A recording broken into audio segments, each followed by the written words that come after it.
ಎಲ್ಲರಿಗೂ ನಮಸ್ತೆ. Aroma of Coorg ಚಾನಲ್ಗೆ ಸ್ವಾಗತ. ಇವತ್ತು ನಾನು ಟೇಸ್ಟಿಯಾಗಿ ಹಸಿ ಮೆಣಸಿನಕಾಯಿನ ಯೂಸ್ ಮಾಡಿಕೊಂಡು ಖಾರ ಚಟ್ನಿ ಮಾಡೋದು ಹೇಗೆ ಅಂತ ತೋರಿಸ್ಕೊಡ್ತಾ ಇದ್ದೀನಿ. ತುಂಬ ಟೇಸ್ಟಿಯಾಗಿರುತ್ತೆ, ಹಾಗೆ ತುಂಬ ಈಸಿಯಾಗಿ ಇದನ್ನ ಮಾಡ್ಕೋಬಹುದು. ರೊಟ್ಟಿ ಚಪಾತಿ ಜೊತೆ ತಿನ್ನೋಕ್ಕೆ ತುಂಬಾ ಚೆನ್ನಾಗಿರುತ್ತೆ. ಇದನ್ನ ಮಾಡೋದು ಹೇಗೆ ಅಂತ ನೋಡ್ಕೊಂಡು ಬರೋಣ. ನಾನಿಲ್ಲಿ ಮೊದಲಿಗೆ ಒಂದು ಪ್ಯಾನ್ಗೆ 5ರಿಂದ 6 ಸ್ಪೂನ್ನಷ್ಟು ಎಣ್ಣೆನ ಹಾಕೋತಾ ಇದ್ದೀನಿ. ಫ್ರೈ ಮಾಡೋಕ್ಕೆ ಸ್ವಲ್ಪ ಎಣ್ಣೆ ಜಾಸ್ತಿ ಹಾಕ್ಕೊಂಡ್ರೆ ಟೇಸ್ಟ್ ತುಂಬಾ ಚೆನ್ನಾಗಿರುತ್ತೆ.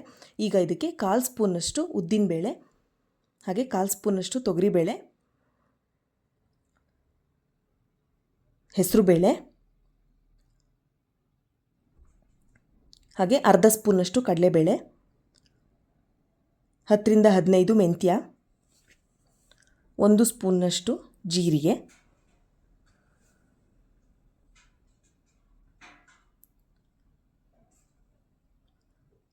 ಖಾರಕ್ಕೆ ಎಷ್ಟು ಬೇಕೋ ಅಷ್ಟು ಹಸಿ ಮೆಣಸಿನಕಾಯಿ, ನಾನಿಲ್ಲಿ ಸ್ವಲ್ಪ ಗಾಂಧಾರಿ ಮೆಣಸಿನಕಾಯಿನೂ ತೊಗೊಂಡಿದ್ದೀನಿ.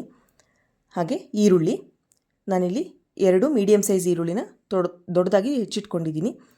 ಹಾಗೆ ಸ್ವಲ್ಪ ಕರಿಬೇವನ್ನು ಜಾಸ್ತಿನೇ ತೊಗೋಬೇಕಾಗುತ್ತೆ, ಟೇಸ್ಟ್ ತುಂಬ ಚೆನ್ನಾಗಿರುತ್ತೆ. ಈಗ ಇಷ್ಟನ್ನು ಹಾಕ್ಕೊಂಡು ಇದಕ್ಕೆ 1 ಗಡ್ಡೆಯಷ್ಟು ಬೆಳ್ಳುಳ್ಳಿನ ಸಿಪ್ಪೆ ಸುಲಿದು ಹಾಕೋತಾ ಇದ್ದೀನಿ. ಇದಕ್ಕೆ ಸ್ವಲ್ಪ ಕಲ್ಲುಪ್ಪನ್ನ ಸೇರಿಸ್ಕೊಳ್ಳೋಣ. ಈಗ ಇಷ್ಟನ್ನು ಸೇರಿಸಿ ಚೆನ್ನಾಗಿ ಫ್ರೈ ಮಾಡ್ಕೊಳ್ಳೋಣ. ಇದು ಫುಲ್ ಫ್ರೈ ಆಗಬಾರ್ದು, ಅರ್ಧ ಬೆಂದರೆ ಸಾಕಾಗುತ್ತೆ. 1 ಬೈ 1 ಬೆಂದ ಮೇಲೆ ಹಾಕೊಳ್ಳೋ ಅವಶ್ಯಕತೆ ಇಲ್ಲ. ಎಲ್ಲನೂ ಒಂದೇ ಸಲ ಹಾಕ್ಕೊಂಡು ಫ್ರೈ ಮಾಡ್ಕೋಬಹುದು. ಸ್ವಲ್ಪ ಧನಿಯಾನ ಸೇರಿಸ್ಕೊತಾ ಇದ್ದೀನಿ. ನಾನಿಲ್ಲಿ ಅರ್ಧ ಸ್ಪೂನಷ್ಟು ಧನಿಯಾನ ತೊಗೊಂಡಿದ್ದೀನಿ. ಈಗ ಇಷ್ಟನ್ನು ಫ್ರೈ ಮಾಡ್ಕೊಳ್ಳೋಣ. ಈಗ ಇದು ಅರ್ಧ ಫ್ರೈ ಆಗಿದೆ, ಇಷ್ಟು ಫ್ರೈ ಆದರೆ ಸಾಕು. ಈಗ ಲಾಸ್ಟಲ್ಲಿ ಇದಕ್ಕೆ ಸ್ವಲ್ಪ ಹುಣಸೆಹಣ್ಣು ಹಾಗೆ ಕೊತ್ತಂಬರಿ ಸೊಪ್ಪನ್ನು ಹಾಕಿ ಮಿಕ್ಸ್ ಮಾಡಿಕೊಂಡು ಸ್ಟವ್ನ ಆಫ್ ಮಾಡ್ಕೊಳ್ಳೋಣ. ಇದು ಕಂಪ್ಲೀಟಾಗಿ ತಣ್ಣಗಾದ್ಮೇಲೆ ರುಬ್ಕೋಬೇಕಾಗುತ್ತೆ. ತುಂಬ ತರಿಯಾಗಿ, ತುಂಬ ನುಣ್ಣಗೆ ರುಬ್ಕೊಳ್ಳೋದು ಬೇಡ, ಸ್ವಲ್ಪ ತರಿಯಾಗಿ ರುಬ್ಕೊಂಡ್ರೆ ಟೇಸ್ಟ್ ಕೂಡ ತುಂಬ ಚೆನ್ನಾಗಿರುತ್ತೆ. ಈಗ ಇದನ್ನು ರುಬ್ಕೊಂಡಿದ್ದೀನಿ ನೋಡಿ, ಇಷ್ಟು ರುಬ್ಕೊಂಡ್ರೆ ಸಾಕಾಗುತ್ತೆ. ರುಬ್ಕೊಳ್ಳುವಾಗ ಇದಕ್ಕೆ ಸ್ವಲ್ಪ ಬೆಲ್ಲ ಮತ್ತು ಅರಿಶಿನ ಸೇರಿಸ್ಕೊಂಡ್ರೆ ಟೇಸ್ಟ್ ಚೆನ್ನಾಗಿರುತ್ತೆ. ಈಗ ಒಗ್ಗರಣೆಗೆ ಸ್ವಲ್ಪ ಎಣ್ಣೆನ ಹಾಕ್ಕೊಂಡು ಎಣ್ಣೆ ಕಾಯ್ದ ಮೇಲೆ ಇದಕ್ಕೆ ಸಾಸಿವೆ ಹಾಗೆ ಈರುಳ್ಳಿ ಹಾಕ್ಕೊಂಡು ಫ್ರೈ ಮಾಡ್ಕೊಳ್ಳೋಣ. ಈರುಳ್ಳಿನ ಚೆನ್ನಾಗಿ ಬಾಡಿಸ್ಕೋಬೇಕಾಗುತ್ತೆ. ಹಾಗೆ ಒಗ್ಗರಣೆಗೆ ಸ್ವಲ್ಪ ಕರಿಬೇವನ್ನು ಸೇರಿಸ್ಕೊತಾ ಇದ್ದೀನಿ. ಈಗ ಇಷ್ಟನ್ನು ಹಾಕ್ಕೊಂಡು ಚೆನ್ನಾಗಿ ಫ್ರೈ ಮಾಡ್ಕೊಳ್ಳೋಣ. ಈರುಳ್ಳಿ ಎಲ್ಲ ಫ್ರೈ ಆಗಿದೆ.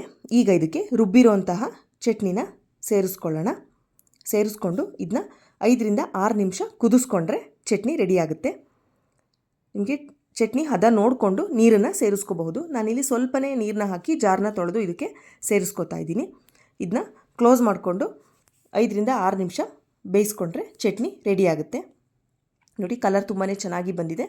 ನೀವು ರುಬ್ಬುವಾಗ ಸ್ವಲ್ಪ ಅರಿಶಿನ ಹಾಗೆ ಸ್ವಲ್ಪ ಬೆಲ್ಲನ ಹಾಕ್ಕೊಂಡ್ರೆ ಟೇಸ್ಟ್ ಕೂಡ ತುಂಬಾ ಚೆನ್ನಾಗಿರುತ್ತೆ. ಇದನ್ನ ರೊಟ್ಟಿ ಚಪಾತಿ ದೋಸೆ ಅಥವಾ ಇಡ್ಲಿ ಜೊತೆನೂ ತಿನ್ಬೋದು. ಅನ್ನ ಬಿಸಿ ಇದ್ದಾಗ ಅದಕ್ಕೆ ಬೆಣ್ಣೆ ಅಥವಾ ತುಪ್ಪನ ಹಾಕ್ಕೊಂಡು ತಿಂದರೆ ಕೂಡ ತುಂಬಾ ಚೆನ್ನಾಗಿರುತ್ತೆ. ಟೇಸ್ಟ್ ಕೂಡ ಎಲ್ಲರಿಗೂ ಇಷ್ಟ ಆಗುತ್ತೆ. ತುಂಬ ಈಸಿಯಾಗಿ ಇದನ್ನು ಕಡಿಮೆ ಇಂಗ್ರೀಡಿಯೆಂಟ್ಸ್ನ ಯೂಸ್ ಮಾಡಿಕೊಂಡು ಮಾಡ್ಕೋಬಹುದು. ಇದನ್ನ ಒಂದು ಬಾಕ್ಸ್ಗೆ ಹಾಕಿಟ್ಕೊಂಡ್ರೆ 1 ವಾರದವರೆಗೂ ಫ್ರಿಜ್ನಲ್ಲಿ ಇಟ್ಕೊಂಡು ತಿನ್ಬೋದು, ಹಾಳಾಗಲ್ಲ. ನಾವು ಇಲ್ಲಿ ತೆಂಗಿನಕಾಯಿ ಅಥವಾ ಕೊಬ್ಬರಿನ ಸೇರಿಸಿಲ್ಲ, ಹಾಗಾಗಿ ಇದನ್ನು 1 ವಾರದವರೆಗೂ ಫ್ರಿಜ್ಜಲ್ಲಿ ಸ್ಟೋರ್ ಮಾಡಿ ಇಟ್ಕೋಬಹುದು. ಈಗ ಚಟ್ನಿ ರೆಡಿಯಾಗಿದೆ. ಈಗ ಇದನ್ನ ಬಾಕ್ಸ್ಗೆ ಹಾಕಿ ಎತ್ತಿಟ್ಕೋಬಹುದು. ಇಷ್ಟ ಆಗಿದ್ದರೆ ಒಂದು ಲೈಕ್ ಕೊಟ್ಟು ವಿಡಿಯೋ ಹೇಗಿತ್ತು ಅಂತ ಕಮೆಂಟ್ ಮಾಡಿ ತಿಳಿಸಿ.